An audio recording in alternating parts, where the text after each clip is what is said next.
Hey there, BeyondGrappling crew. I'm Pete Ross, former training partner and coach of the best grappling guy in the world, Matt DeQuino, and he's asked me to talk to you guys today about some stuff around mobility, injury prevention, that kind of thing. So what are we going to talk about?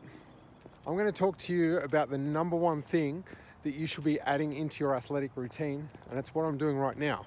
It's walking. Now, I know some of you guys are probably wanting to turn me off already because how boring is this?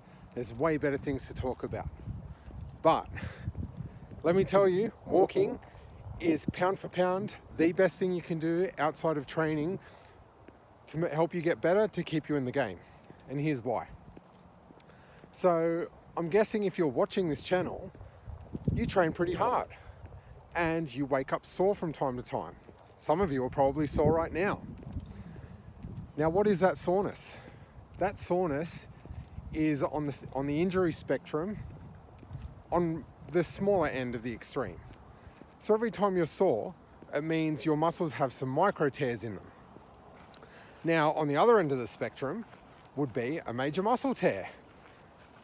They're both the same thing, just different degrees.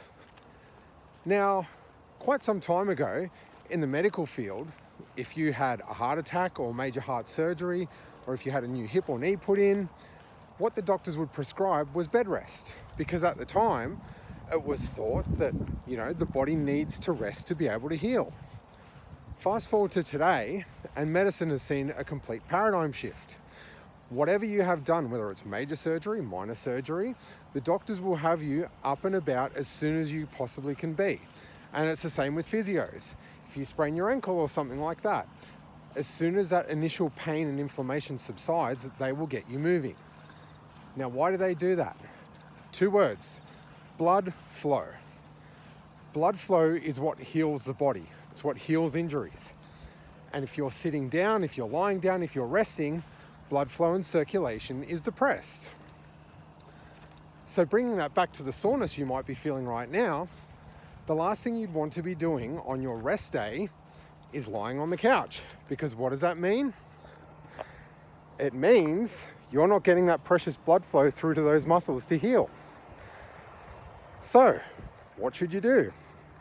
First thing in the morning when you're feeling tired and sore, get your butt up and go for a walk. Doesn't have to be a long one. I'm not saying it has to be half an hour or 45 minutes. Get out and walk for 5 minutes. I walk every morning for 5 minutes around the block. And the difference that you'll feel in the next 10 to 15 minutes afterwards is night and day. You'll feel like a different person. So that's talking about, getting post-injury or post-soreness. What about pre-injury and pre-soreness?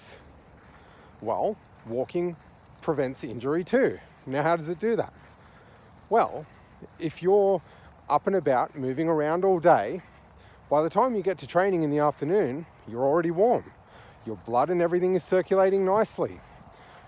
Odds of being injured is low, because unless you rip a leg the wrong way or something like that, everything's moving, everything's warm.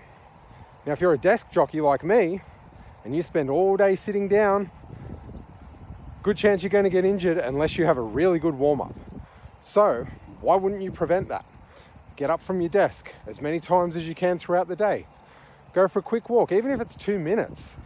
Those constant little bursts of exercise will ensure that your circulation keeps going, you have that blood flow, you're pushing the soreness out, and you're going to be fit and fighting to go when training comes around later on that day.